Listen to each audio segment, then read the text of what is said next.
Good afternoon and welcome everyone to another edition of Veni. At Kriya, we're constantly learning, adapting and evolving through this period as we prepare ourselves for the new normal.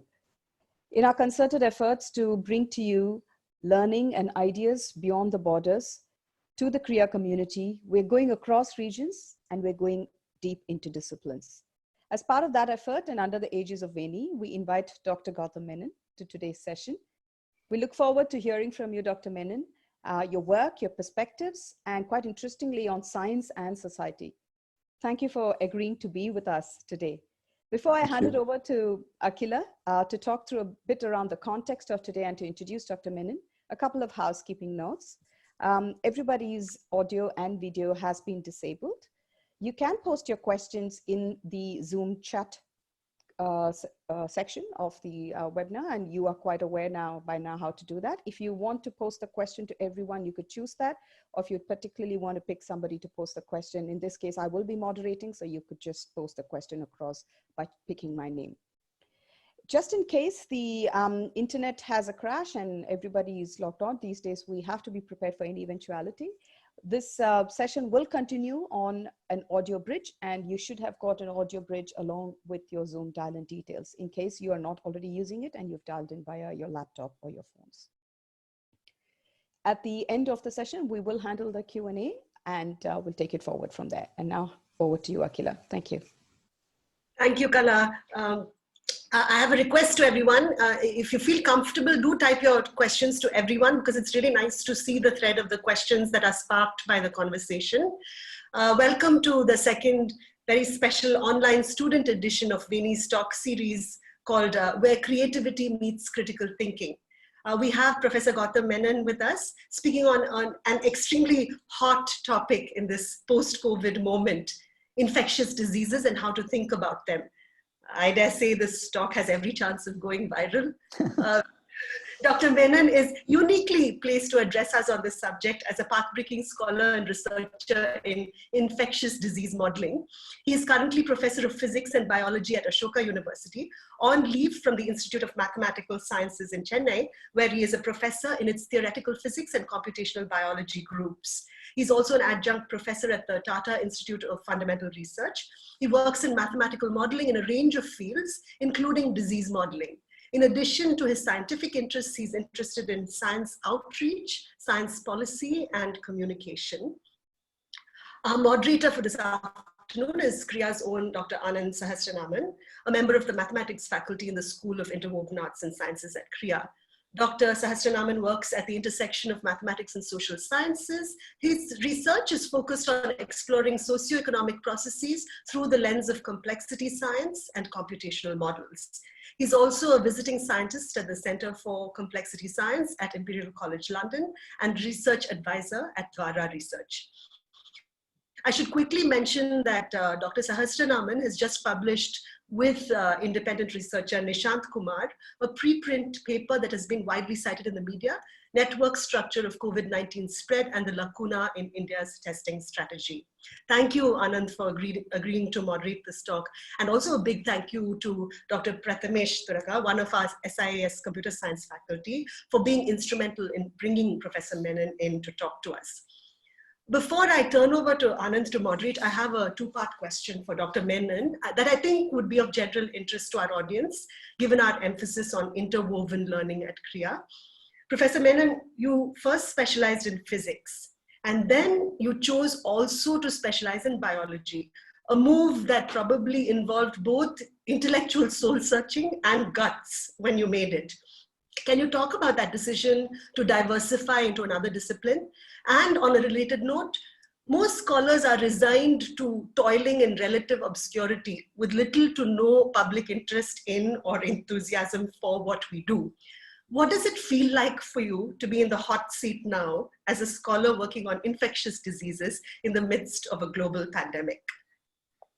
So let me thank you for that very nice introduction to me and what I've been doing.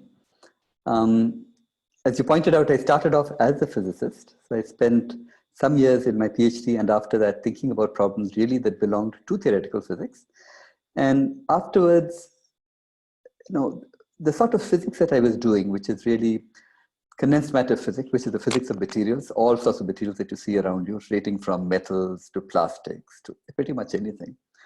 And the techniques that I use to study them, which is a field called statistical physics, which is really a whole bunch of different techniques that you use to study large aggregates or collectives of matter, could in fact be generalized.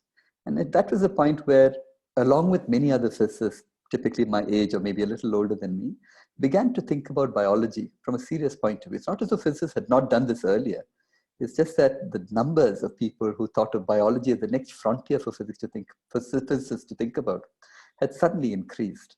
And that was the context of my first move. I don't think of this as being particularly brave or anything. I think it was just the fact that physics itself, in terms of the problems that it decides to address, has changed over the years. If the 19th century was the age of engineering, and the 20th century really is the age of physics, where we really understood the power of physics. The 21st century is almost unambiguously the century of biology, because that's where the true frontiers of science will actually lie. So I think I and pretty much lots of people who sort of were with me at that point began to think of biology and biological problems as being serious problems to address. So I moved to thinking about problems in biology from a modeling perspective, because that's what I'm trained at, thinking about models. And from there, I think it was probably about 10 years ago, 15 years ago, that the whole idea of understanding diseases and how you could think about the infectious diseases as a really complex system, but with the same sets of tools that you learn from physics, occurred to me, and as well as it did to many other people who'd been. And then I realized there was this whole literature on this subject that spanned 130 years. That I had a whole lot to learn before even starting. So that was my entry into thinking about disease. And then I began to think more and more about how to use models in diseases. And especially I began to realize that India had relatively few people working in this area. And that was crucial for us, because we did need people, given the health challenges of a country that's about 1.4 billion people in strength and extremely wide and diverse in terms of the peoples that it has, in terms of the problems that it has. It seemed to me important to be able to scale both myself as well as to teach other people about the set of problems that were there. So that was one reason why over the last few years I moved to Ashoka University. Also in order to think about policy. So it's not, I now begin to think of all of these as being on a continuum, to think about the problems, to think about models for those problems, and to think about policies that address those problems.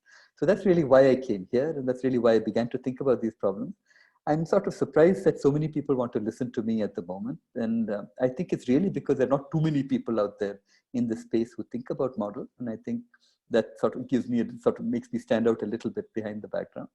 And people who think about both models and policy, the relationship between models and policy, I think also are relatively few. And that's, I think, the niche that currently I occupy. And I'm glad that people find it interesting. I had no sort of prior anticipation that this would be the case, but I think COVID has certainly brought this particular field to some level of prominence in India. And thanks, Gautam. So, let's sort of pick up where you left off, which is, talk a little bit more about diseases. So, it might be useful to set up this conversation with a few basic definitions, right? So we hear a lot of words that are associated with this situation. In some sense, we assume we understand these words, but I'm not sure that we actually do. So perhaps it's useful to actually try and pick apart, some of them. And I was thinking of a few words here. I lay them out to you. And if you could tell us what these words mean and how they relate to one another, that would, really help us get started. So I'm thinking of disease, virus, infection, epidemic, and coronavirus. Okay, so that's a good set of terms to start with. So the first term is actually the hardest, because what we think about disease has changed over the years. And disease as being, in a sense, the absence of health is a kind of sort of strangely circular way of defining it. But the point is that we have begun to define things as diseases that earlier we would not have considered disease. For example, osteoporosis, which was a natural, the process by which your own bones get brittle as you grow older. It was earlier a natural process of aging, was part of the natural process of aging, but now we think of it as a disease and something to be treated and something to be watched out for. So, and now we've even broadened the definition of disease to include mental health as well, in the absence of mental health. So the word disease now covers a whole range of possible options. And it's a sort of term that, look, you recognize it when you see it, but you don't, but there may be no very sharp technical definition of disease. But let's say we talk about one category of disease, which is infectious diseases. And that excludes all of the disease that you can't get from someone else. For example, you can't get diabetes from someone else. You can't get heart disease from someone else. But you can and do get, for example, let's just say dengue from through a mosquito from someone else who's infected. Or you can get, again, COVID-19 is the example, which you can get from someone else in your vicinity who's infected with COVID-19. So diseases, as we now understand, are caused by microorganisms. And the large category of microorganisms are either bacteria or they're viruses. And among these, there are certain bacteria that are harmful to human beings. You can call them pathogenic bacteria as well as pathogenic viruses. And we are home to large numbers of bacteria that are external to us. That there are bacteria on our skin, there are bacteria on the inner lining of our stomachs, etc. And we live very happily with them. In fact, they form a very integral part of what we are. It's called a microbiome. And there are bacteria that come and affect us in strange ways. They come to our bodies, they multiply, our body is not used to them. And in that process, our body responds to them. And that's the symptoms that we show. It's our body's immune response responding to an external invader that we're not familiar with, that we have not learned to live in perfect equilibrium with. The virus is something that is different from a bacterium. It straddles the boundary between living and non-living. It's an extremely small entity. You can see bacteria under a regular optical microscope, but viruses are too small to see. You need special microscopy to do that. You need an electron microscope to look at a virus. And viruses enter your body, they enter your cells, and then they multiply within these cells. And they can bud off these cells, or they can just burst these cells open. And that's when the multiplication of the virus is what causes the disease. In this particular case, the virus here is called SARS-CoV-2. And the disease is called COVID-19. And the word for the SARS-CoV-2 is really used to be the coronavirus, although the coronavirus describes a whole class of different viruses. So that's taken us from health to viruses. And what were the other terms that you had after that? Do you want to talk about epidemics?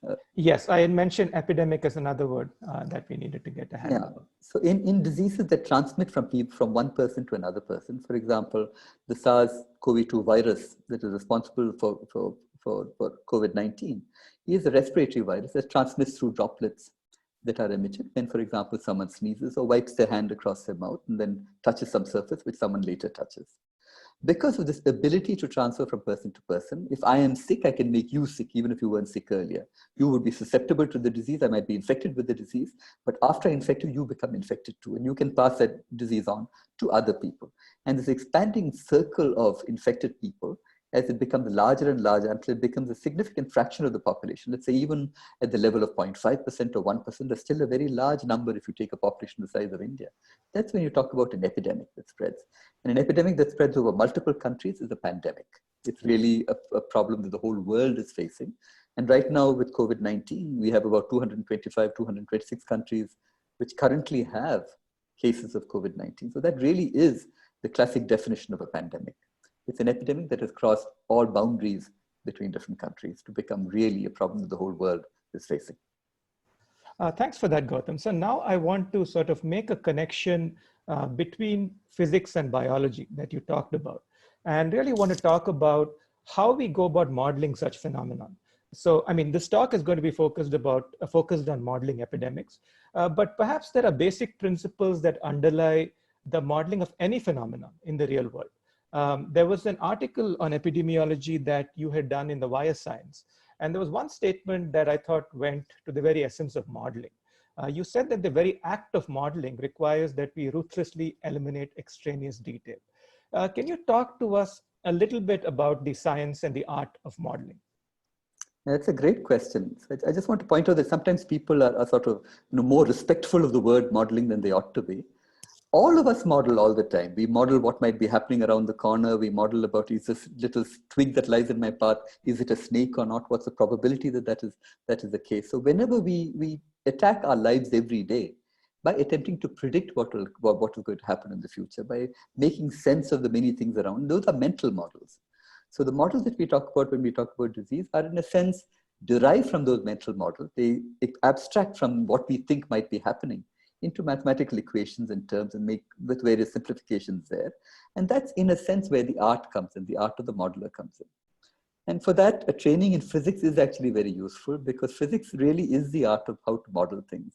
You have extremely complicated things going on, and even the fact that there may be a fundamental logic to them is in a sense surprising that a small number of limited set of laws, Newton's laws, Einstein's laws, the law, Maxwell's laws, really govern everything that we see around us, is a remarkable statement that you can sort of encapsulate all of complexity of life as we see it into these fundamental equations. And biology cannot contradict them, chemistry cannot contradict them, because they're all very fundamental to the way we understand life right now. So I think of models as being derived from our own mental representations of what we think is going on around us, but there must be an act of simplification that intervenes between that and the equations that we write down. So for example, the word that I use, susceptible and infected, is a nice introduction to how one thinks about modeling. Right. So the idea is that where you think about a population of people, and you can divide them in multiple buckets. All of the people who are susceptible to the disease fall in one bucket. You can call it the susceptible bucket. All the people who are infected with the disease, you put into a second bucket. These are technically called compartments and not buckets, but we just call them buckets for the time being. And all the people who've recovered from the disease, you put into a third bucket called the recovered bucket. Now this immediately simplifies a whole bunch of things. It doesn't matter what your age is. If you're susceptible, you're in the susceptible bucket. It doesn't matter what your, what your religion is. You're in the same bucket as everyone else if you're equally susceptible.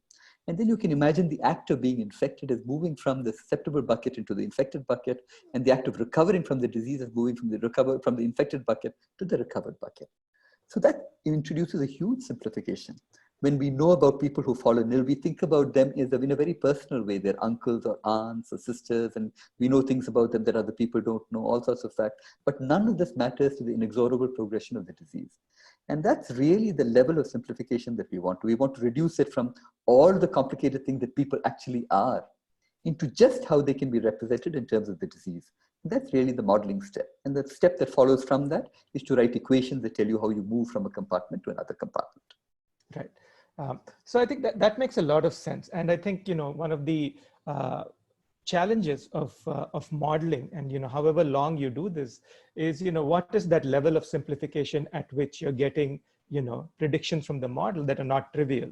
And, that is always a bit of a trial and error in some sense. You're figuring this out all the time.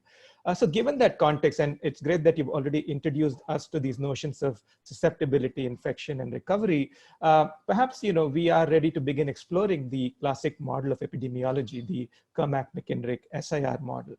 What is this model, and why is it so effective in understanding the spread of infections? That's a great question. And Kermack and McKendrick were actually extremely interesting people. McKendrick served in India.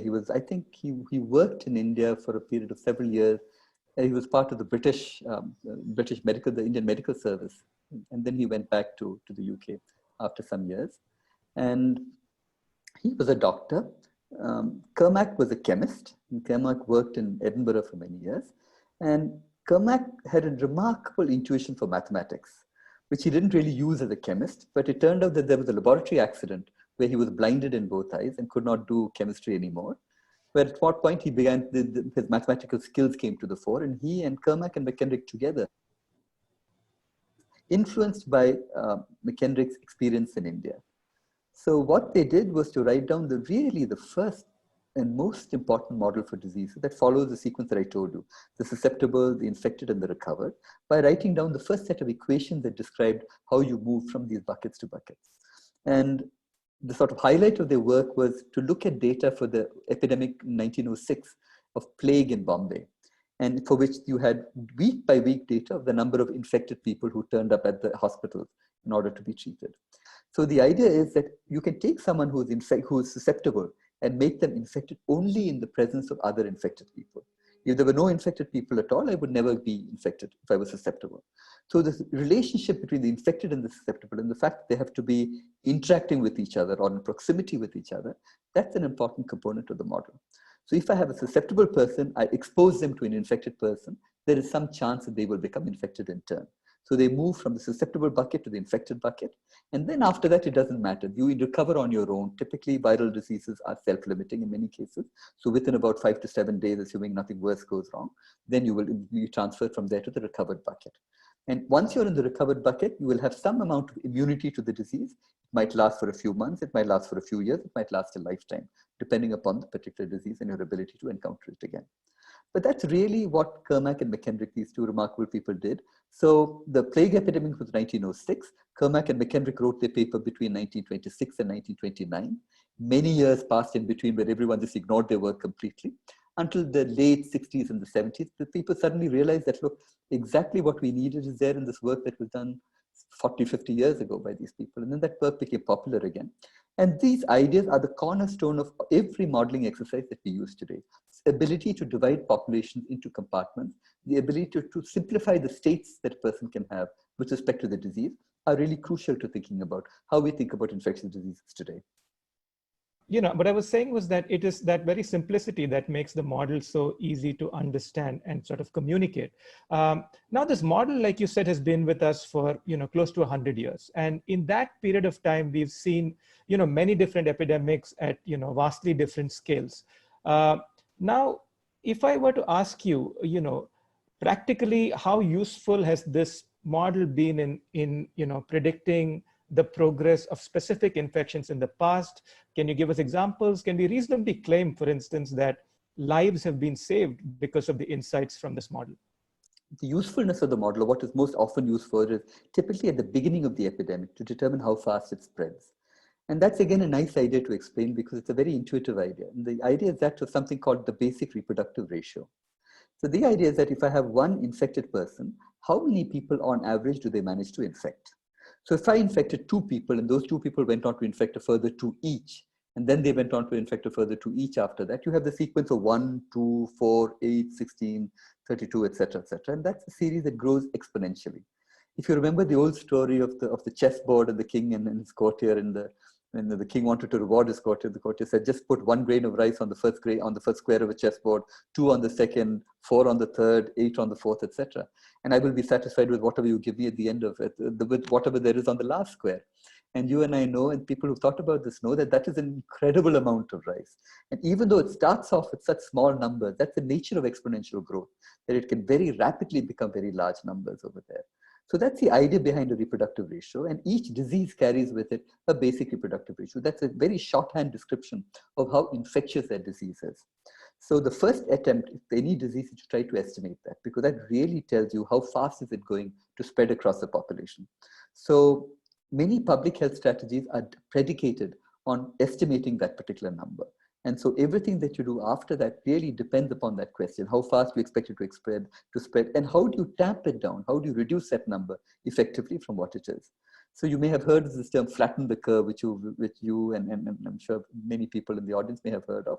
That's really an effort to reduce that reproductive ratio. So that's really the point where policy begins to come in. What are the policies that best help you reduce that number? And how can you compute the effect of those policies using the same equations or related equations to the ones that Kermack and McKendrick wrote down? The other example is not exactly with these equations, but really is an example of modeling. And that's the UK foot and mouth epidemic in farm animals in 2001. So that was one example where mathematical modeling was very closely applied to determining the strategies that the UK government should have taken to stop that epidemic in its tracks. And the strategy involved finding farms where outbreaks had happened, cordoning regions off it, forming a buffer zone, and then culling the animals within those regions so that the infection did not spread.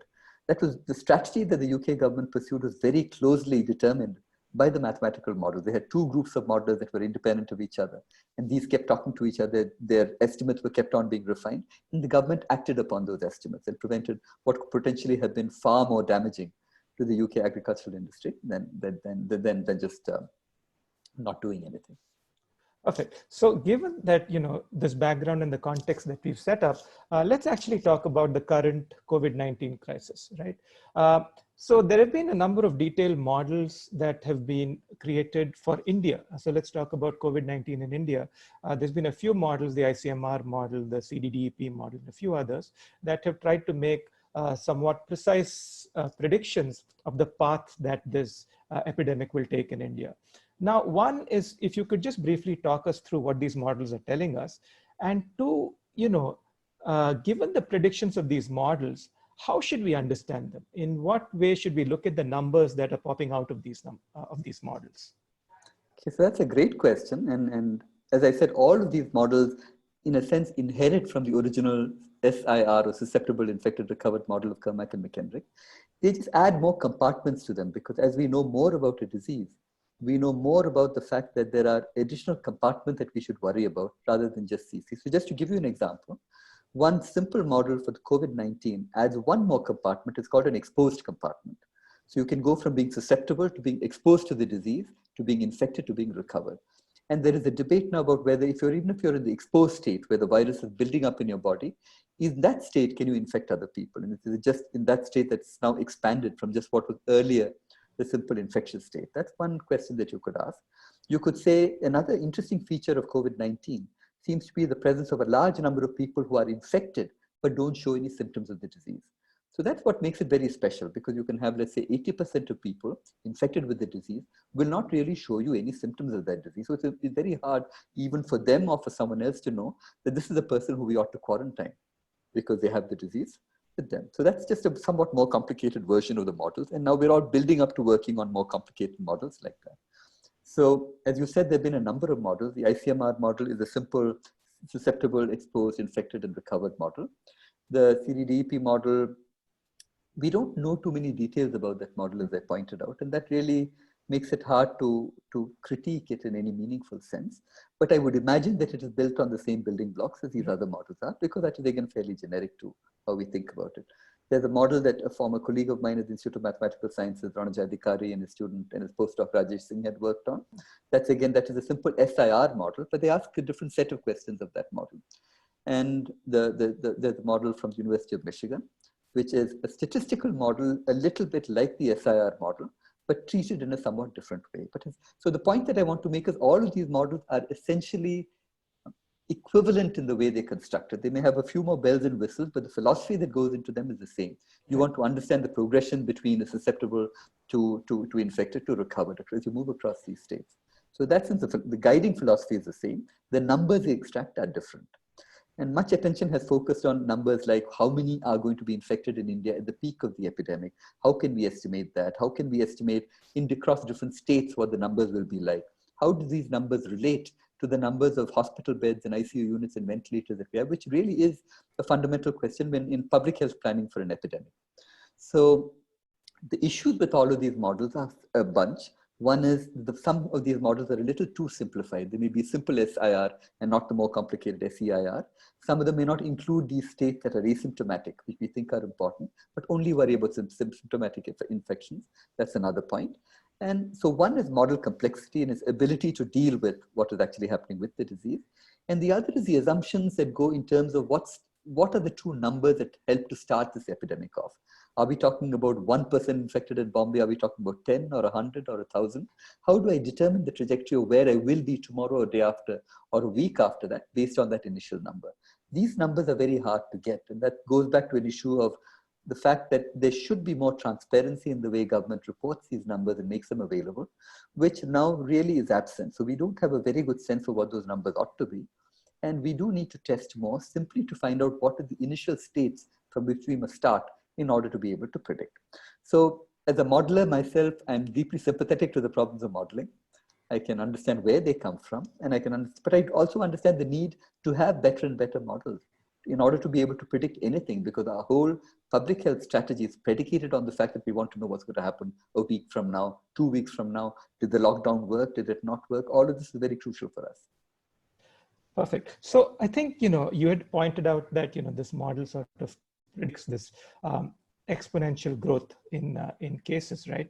And, just going back to what you were just saying, the accuracy of base data then becomes extremely critical. That, if there's a small mistake in your base data, with exponential growth, you could be, 100 times off the mark, given the nature of the model, right? And sort of, I want to now just focus the discussion a little bit on the data on COVID-19 in India, right? Now, one of the things that we found when we looked at COVID-19 data and constructed that network of transmission, the network of spread in India, was that within the network, there actually seemed to be a very low transmission rate. And which is great. I mean, if that data was true and you believe that, then it would tell you that you don't have an epidemic on your hands, this is going to die very soon. But then that throws up a natural follow-up, right? How are we collecting data on the COVID-19 spread? This is not a random collection of data, but based on a design testing protocol where testing was largely restricted to incoming travelers and their immediate contacts. So given that there was no testing beyond these specific kinds of cases, the network structure seemed to make sense. It was more likely just a reflection of your bias sample, right? Now, it was clear then that what we needed to do more was spread the net wider and test more. Now, given the debates around testing in India, which have been happening for over a month now, can you tell us a little bit, well, about two things? One is the kinds of testing for COVID-19. We are talking about the RT-PCR tests. We're also talking more recently about antibody testing and what those things mean, as well as the evolution of India's testing strategy and the data coming out over the last month and a half. Okay, that's a sort of question with multiple parts. Let me take it in pieces. Sure. So the sort of gold standard for testing to see if you have the disease is something called the RT-PCR, or the reverse transcriptase polymerase chain reaction. And this is an RNA virus, so its active content is a strain of about 30,000 bases of a long molecule called RNA. And that sequence of that molecule is known. In fact, it was known fairly early on, by about the 10th or the 11th of January, given that the outbreak was notified on the 31st of December, 2019. By the 10th of January 2020, we knew what made up that virus in terms of its RNA content. So the RT-PCR test tests for that RNA. It looks for sequences that are characteristic pieces of that RNA. And that's an accurate test with about 98 to 99% accuracy.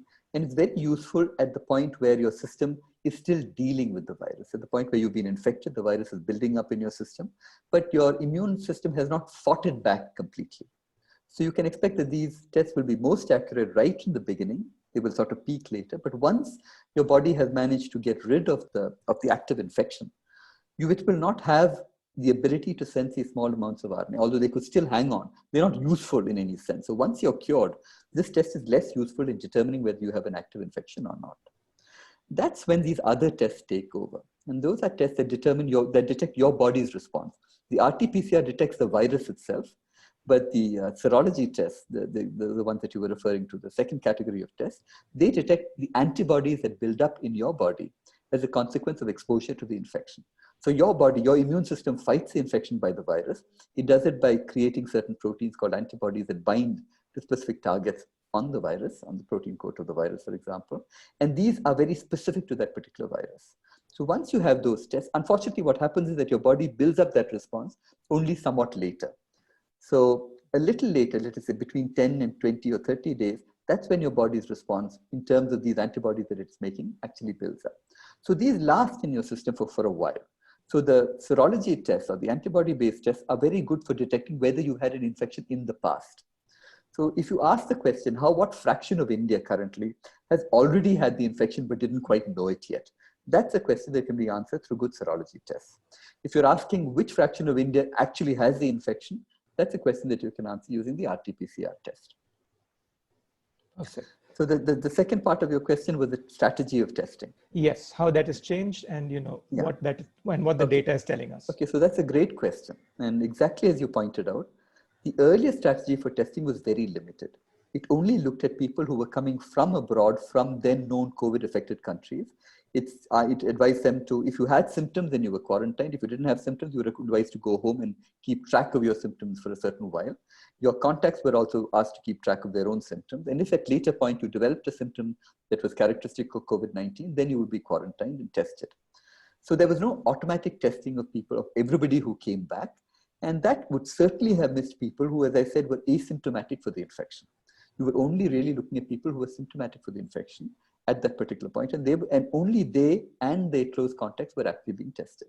That was one issue, and even though we imposed a check on travelers from China and from Wuhan at that time, by about the 15th of January, many other countries that had begun to develop the initial number of cases right then. For example, the first introduction into the US of a case from China of COVID-19 probably came around the 15th of January, but we only closed our borders to people from the US much later, as well as we did for cases from China, for people from Italy, or for people from the UK and other places where the infection was slowly building up.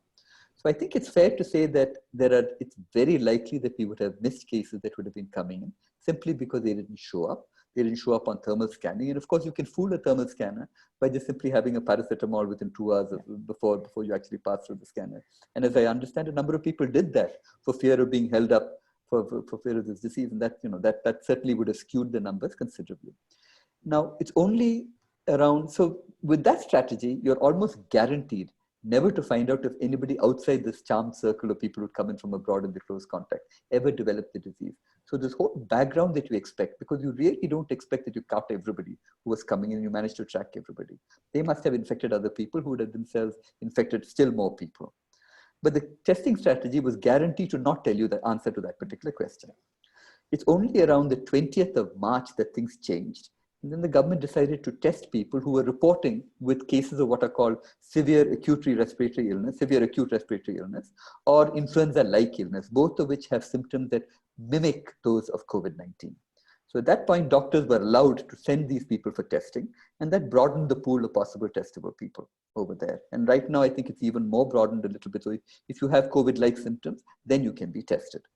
But it's already a bit, in a sense, too late, because that has come in after now effectively about 2 months since we began to close our borders first to people. We began to first test people who came in from China. And at this stage, it's very hard to guess what that effect is, because we have not been testing for so long. Are we actually getting anything like the true representation of cases in the population, just with the number that we're actually testing at the moment? Perfect. So just a quick aside for students who've tuned in. So in order to understand the effectiveness of any of these tests that we talk about, we can sort of go back to something, we learned in class, which was Bayes' rule. What we have here are essentially test devices which return positive and negative results. But these devices have specifications that tell you about the probability of a positive test given infection, or the probability of a negative test given no infection. And from that, we are now in a position to ask questions that interest us as users of the test. What is the probability that I'm infected given a positive test? So even these basic tools that each of us on this call probably knows are pretty handy in a critical situation that we face now.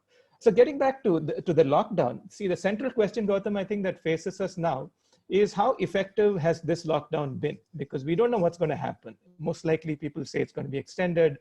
And whatever, and that is a separate thing, what they will decide. But based on what we know so far about the spread of the disease, the data that we have, is there a way in which we can effectively talk about the success of this lockdown?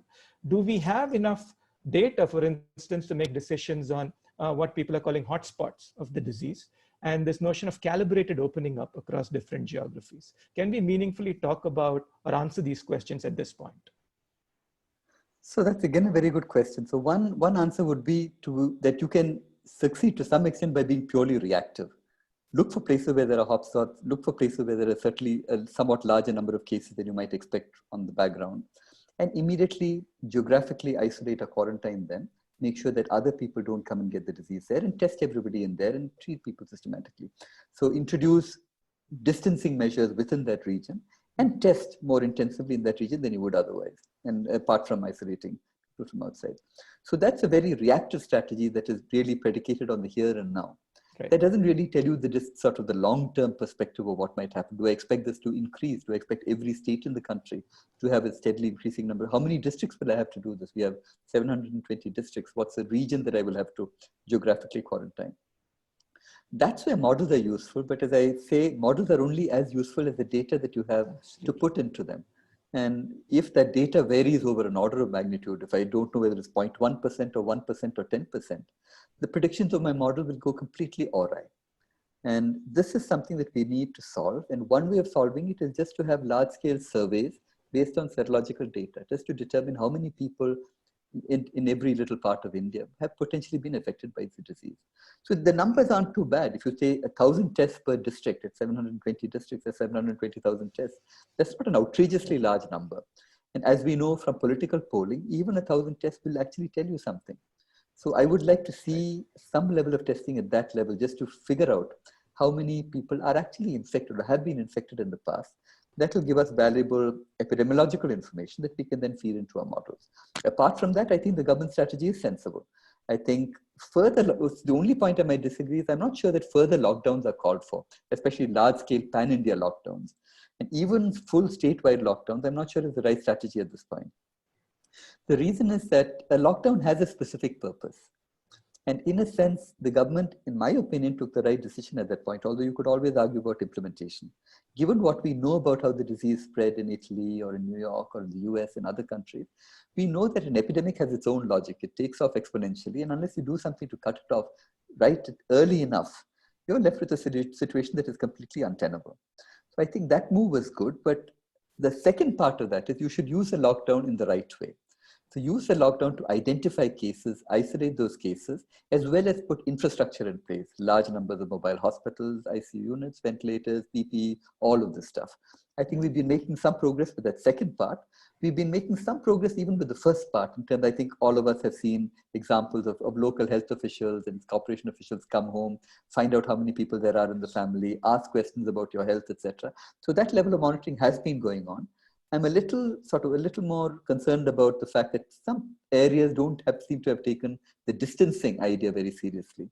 And you do see pictures on TV of groups that really are too large and too dense for this to be a sensible approach to handling COVID-19. That I think is a problem where the public doesn't realize the seriousness of this. But at this point, I would think that really more lockdowns are probably not a good idea.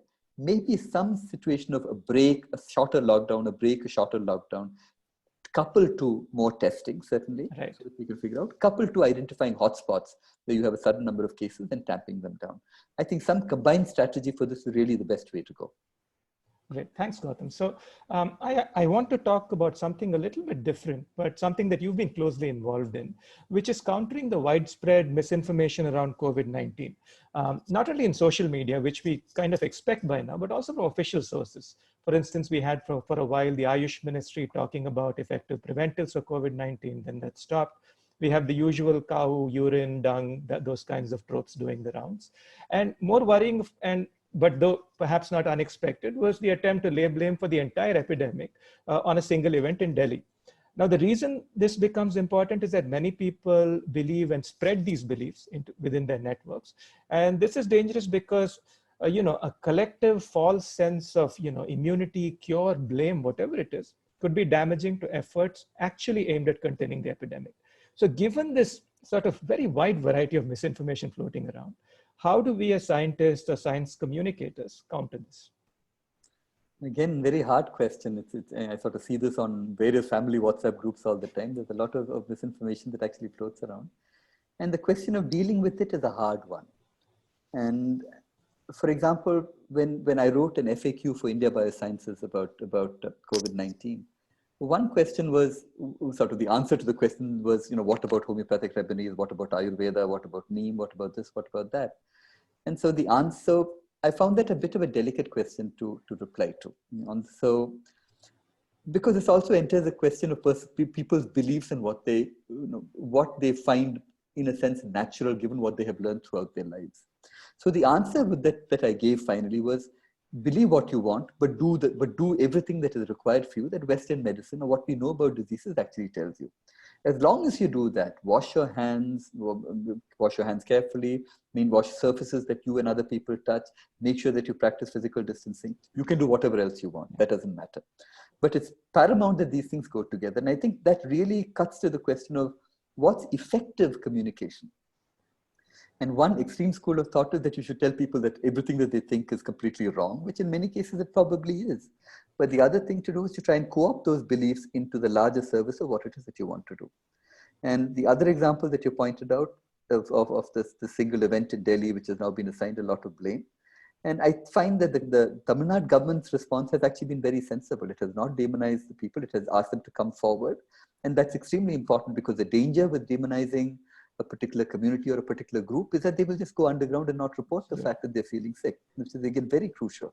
So much of this has come from outside. The Tamil Nadu government's response has been completely sensible as far as I can see. I think the point to be emphasized there is that every disease has its own natural progression. There are people who will be what are called sort of large shedders of the virus, that is able to infect lots of people. They're sometimes called super spreaders, but that has nothing to do with your religion, nothing to do with where you came from, nothing to do with north, south, east or west, Bengali, what language you speak. It's just part of the natural progression of the disease. And if it's not, if it's not X today, it will be Y tomorrow. Yeah. So that's something that needs to be conveyed, that there is really, that this is what we know about the disease. And we have acquired this knowledge through science over the last 200 odd years. And there is not much that we don't know. There's much that we don't know, but about these things we do know very well. And there really can be no argument about that. So you're completely right. It's a delicate issue. The whole question of how do you communicate in the face of disinformation, in the face of fake news? What are the most effective ways of getting your idea across? This is all we have to constantly think about this. Are we targeting the right people? Are we targeting them in the right way to make our message effective?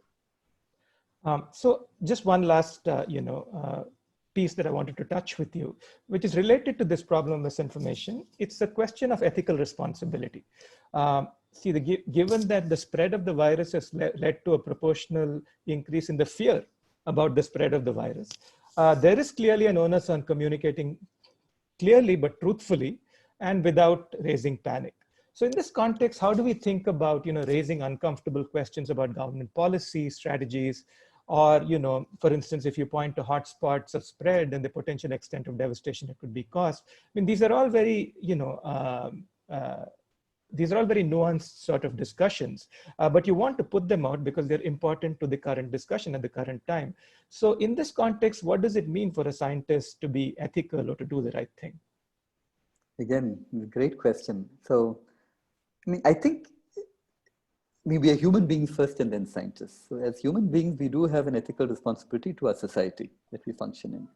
And part of that responsibility as a scientist is to be completely honest and truthful with what we think or do. We don't want to tailor what we do or tailor our message to something that we think somebody else wants to hear. So one issue that I see with the government response to this is that much of government input seems to be coming from sources that are government itself. So because of this, it's a little harder to convey bad news, to disagree violently with what is being done, if in a sense you're being paid by the organization that is asking you that question. That's why I think there is a specific responsibility for external scientists, for people outside that system, to speak up and to really emphasize scientific issues, maybe, and their implications for policy to the extent that they're interested in policy or they follow policy issues.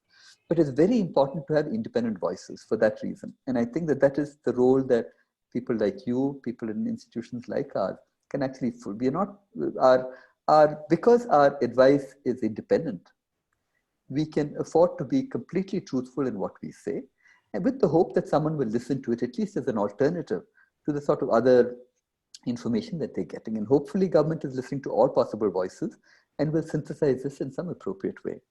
So ethics, communication is all very much part of being a scientist. And I'm very glad that you're emphasizing that as a point. It really is an important point for all of us to keep in mind. Absolutely. So Gautam, I think we have about 10 minutes left. Perhaps we should open it up to a Q&A. Sure. Thanks, Anand. If I could take that on and then pass it off then to Akhila. There's just one bit before we actually touch on a couple of student questions as well. I mean, the importance, what you've taken us through in terms of the importance of the modeling in health planning or public policy. I mean, that's quite obvious out there. And in terms of how much prescriptive has it been? So if you're looking at comparing the Ebola, the SARS, and COVID, in terms of three major epidemics. And then Ebola, we continue to be collecting data somehow about Ebola. What did we miss from these three across at COVID? Was there anything the modeling that we missed? What were the lessons that we learned, and what is the big ones that we may have missed? Is there a comparison between the three, and SARS and COVID specifically? So certainly SARS told us a little bit about what the nature of models that we needed to construct was for a disease that spread fast in sort of epidemic ways. So the really nice model that we're using now some of that inspiration came from models that were discovered or were developed for SARS, which we now have sort of reinvented and improved in this particular context, because SARS and COVID-19 both are coronaviruses, both have some similarities in the way that they actually spread. So you can actually use information from one to inform models for the other. And in a sense, modeling you can, in the beginning, when you know relatively little about the disease, you can really go by sort of gut instinct to what you think, but that information slowly develops as you go on. Your models just get better and better. But in a sense, you're reliant on what is known about the disease and what clinical people tell you. For example, the role of asymptomatic people in conveying, in passing the disease on was something we didn't know earlier. But now we know, and we can now put that into our models. And I think there is a high level of quality of modeling that is coming out, for example, out of the UK, out of the group at Imperial College, which is really taken into account as determining government decisions as to what to do. And there are similar models in the US as well. So I think the relationship between modeling and actually having to deal with something on the ground is always a sort of tense one. The models will try to go a step ahead, and then they will have to sort of catch up with what has changed between yesterday and today, and then be redeveloped again. But I think in a sense that's natural with a situation that is constantly and dynamically changing. And these change because our responses themselves change. We're human beings. We impose lockdowns, we impose restrictions, we impose social distancing. So all of this has to be folded back into the models and then recalibrated and recalculated. So, I mean, overall, I think models are very useful in pointing us the way forward. But the use of models is that they constantly have to be recalibrated against what we know on a day-to-day basis. Thank you. This question comes from Prabjeet, one of our students. He talks about the generalization of these models. So given the socioeconomic demographics and the realities of some of our economies, how generalizable are some of these mathematical models across communities? And specifically in relationship to them forming response plans and policies? Okay, that's a great question again. And so with some of the models that we're working with, we at least try to have a distinction between urban and rural. So that makes the original model sort of much more complicated. It introduces a lot more structure into them that were earlier. These models also have age structuring in them. So we group, because it's known that the disease affects younger people a little less than it affects older people, and it's fairly disproportionate across ages. We can have one sub-compartment, let's say, that accounts for all people below the age of 40 or 45, another one for 45 to 60 or 65, and then a further compartment for people who are elderly, and therefore more strongly affected by the disease. So socioeconomics can be put into this model. For example, you might imagine that people in highly dense situations, lacking in accessibility to medical care, would have different rates at which you might move between these different compartments. You might have, if you can't access medical care fast enough, you might tend to become a more serious case. The serious case would tend to die at a larger rate, for example, than people who would have good medical treatment in a top-class private hospital, let's say, inside a city. So we can put some of that into those models and make them more realistic. There is a different category of models that I didn't tell you about, which are agent-based models, which really try to model individuals in a population. There you can put in all of this complexity. You can have social structure, you can have accessibility, because you're really trying to model a whole population of India, really in terms of very microscopic details about them. And you can put all of this in. Thank you. We do have another kind of a parallel universe question from Nayan, one of our students again. And he asks about how does one calculate the reproduction rate from real world data? Because there's been such vast differences between what different agencies are actually calculating. So how does one calculate that? Do you have any insight? So the simplest way of doing it is to try and fit an exponential to the way the number of cases goes up. Of course, the more complicated sort of another part of this is that maybe that doesn't really reflect the number of people who are infected. It only reflects the number of people who are going to hospital and being tested. So there is a bias there. Are you testing everybody who has the disease, or are you not? In cases where the disease is it's obvious to anybody that you have the disease, let's say chickenpox, for example, it's hard to hide the fact that you have chickenpox because there's a very visual representation of the fact that you do have it. In that case, you might expect that the rate at which the numbers increase is representative of the true number inside the population. But if you have a situation where people can fall ill but don't know it and therefore don't report, and there's nothing obvious about them that tells you that they're ill, you can have the discrepancy between these numbers. And a lot of effort now is going into correcting for these discrepancies and to try to understand across different contexts, whether it's Italy, whether it's China, whether it's the US, etc., whether there is some consensus that you can build based on what you know about these different societies and the way their interactions between them are structured and the densities with which they function, whether you can have some sort of consensus number for this R0. But the reproductive ratio, just to point out, is a complicated object. It is not purely a biological object. It also reflects social interaction. How easy it is, what sort of society am I? How easy is it for me to transfer the infection to you? Obviously, we are in contact all the time. It becomes very easy. But you can imagine a very sparse, very low density region where I just don't encounter enough people for that transfer of infection to be efficient. So that also goes into determining R0. And it's a sort of interesting number for that reason. Thank you. I'm going to take one from Pratmesh. Pratmesh, of course, has to be a technical one coming from him. What is your take on the Rona, Joy, and Rajesh Cambridge model that's been developed by them? And how should one look at the policy prescription of the 49-day lockdown that is proposed in that model? Okay, good question. There are some minor problems with that model. It's an SIR model and not an SCIR model. And for that reason, it predicts a little unusual behavior. For example, the moment they put the lockdown in, the number of cases starts going down. That's not what's seen in reality. That's not what an epidemiology would expect. You would still see it to go up. And then later, after some time, you would see the sort of gradual trend downward. So that puts one question mark on the nature of the model that is used to understand the effects of a lockdown. The second thing is that they have a certain prescribed way of imposing that lockdown with a break and then a lockdown again with a fairly large numbers. To what extent that depends upon details of the model. For example, people who run the model with somewhat different numbers find that the results can differ quite a bit based on the nature of certain object called a cutoff that is imposed on that model. I find some very interesting things about that model. So let me concentrate on the positives. So one thing that that model puts in is what is called intergenerational interaction. And that is, what is the interaction between someone in the 0 to 6 age group with someone in the 80 to 90 age group who might be a grandparent, or 70 to 80 who might be a grandparent. These intergenerational social interactions are strong in India because most families, or a good number of families, have 3 to 4 generations present within them. This is not the case for a lot of Western societies where you don't have so many people staying under the same roof. That's an interesting twist that that model brings out, and it looks at the consequences of that in the country. The other thing it does along with that is to look at this first question of, different schedules of imposing lockdowns. Again, I think that was the first time anybody did it in the Indian context for Indian models. So I look upon that model as one stepping stone to better models.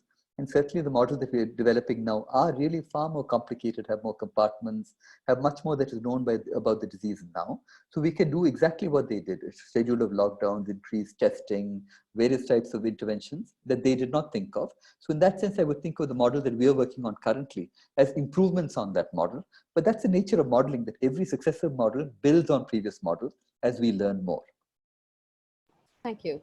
I'm going to club a couple of questions here from Seema and Hariharan, and this got to do with actually data. So Professor Haran has asked about the unique tests. So once a person is tested positive and you retest on them, it's kind of duplicated as another test, although on the same person, and it's turned positive. And again, how do we look at reinfection rates for a space like Korea where there has been reports of reinfection? So how do you look at dedupe data, unique data, all of that, and how does that affect the modeling? So there seems to be some strange counting problems that the data from the Indian Council of Medical Research has come up with, where you know that they must have had people who they tested in between, but those cases don't seem to be accounted for, which it seems very mysterious, and it's not known currently whether that's just an error on their part, because they haven't actually clarified what's going on. So what is the sequence of tests that people have actually undergone? And are they being properly accounted for? Is the information that we don't have. But there seems really to be a discrepancy over there. That's a bit worrying. About the Korea question, that's again a very interesting question, this possibility that you could be reinfected by the virus. So then the question is, how was that found? And the way they did that was typically to do an RT-PCR on those patients again. But those tests only detect the amount of viral RNA that is present, floating around, let's say, in your blood. That doesn't tell you whether that virus is actually actively present, infecting you and making you capable of infecting someone else. It's just the RNA that's just floating around in general because it hasn't been removed by your system until then. So that's certainly one issue. Of course, the larger issue is we don't really know about the capacity of the virus to introduce a second infection. My understanding from talking to immunologists is that this would be very unusual if this was the case. And certainly doesn't correspond to anything that we know in any other context. It's possible that this was just that they weren't really cured and then the virus recurred for some reason because the immune systems didn't handle it well enough. It's possible. Currently at this stage, we really don't know. And that's an extremely interesting question for us to find out. Hopefully within another few weeks, we'll be clearer on that particular point. Thank you. Concerning time, we're going to come to the last question and I'm going to go back to a student. So Gautam here wants to know, with the SIR model, which doesn't factor immigration, which basically adds to the susceptibility bucket, isn't that the big flaw in some of these models? It can only be applied after bans on immigration are placed. No, that's not true because you can generalize the SIR model to include what's called demographics. So you can have people coming into the susceptible or the infected or the recovered bucket from outside. So there are lots of generalizations for the SIR model that people have worked out, and they know exactly what the effects of each of these are. You can account for births, you can account for deaths, you can account for people coming in from the outside. All of this is actually possible. I didn't talk about this in when I described the simple SIR model. So that's certainly a very valid question, but take it from me that people have worked out large number of generalizations of this model. And at this point, we have a fairly clear idea of what these models do and what these generalizations also do. Thank you. Akila, we do have one from our head of research. So I think it's worthwhile probably just stretching that because we definitely need to bring AI into discussion. So what is your opinion? What in your opinion is missing in the modeling of complex systems? And what are the other disciplines that you think could contribute to improving the modeling tools, the techniques as well as our perspectives? For instance, could we borrow ideas from chemistry and economics, machine learning and AI into some of these models? And I think that's a perfect way to end because this is all about interweaving the multiple disciplines. Thank you. Well, that's again it's a great question. So it's a bit hard. So I can tell you a little bit about what I'm doing and then maybe that'll sort of help. One piece of work that I'm doing is what's called a very large scale agent-based model.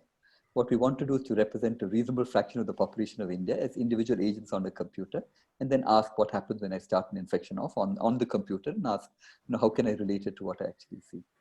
There are many inputs that go into that. So some of these we mentioned, what is socioeconomic behavior, what is this, what is that, all of the different, what is the nature of public transport in a particular rural area inside Orissa or something.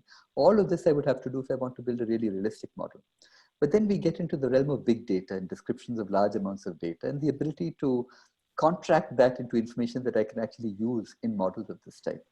So that I think is really the intersection of big data, artificial intelligence, to be able to synthesize very large amounts of data about the Indian population into a much reduced form that we can then begin to use inside our model. Then are also useful independently. Our second question once you have more data about patients and more data about what happened to these patients, you can then mine that data to say, can I say something about a potential patient that would say that this is the patient that is more likely to go down a more serious route of infection than a patient who is likely to remain asymptomatic. Once I know, for example, the immune makeup of the patient through some immunotyping that I do in the beginning or any feature that I don't anticipate, I don't know at the moment, but if I have enough data across patients, I can identify those features that make one patient different from another patient. And that would be really useful. And that really is an application of AI to this particular context of diseases. And of course, the AI machine learning have much larger context, but I'm just only going to describe it in the disease context and really to understand at the individual patient level, what makes the patient different from another patient and what determines the course of disease for a particular patient. I think is something that AI tools will be very, very important to determine. Thank you. I'm going to hand this back to you, Anand, for closure between you and Akila. Thank you.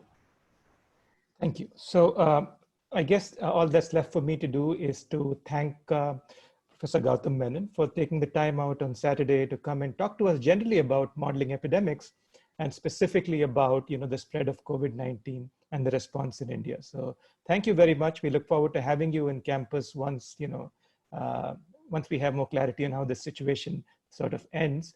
And also a big thanks to all the students, faculty, staff who made the time to be here today. Thank you all and have a good weekend. Thank you so much.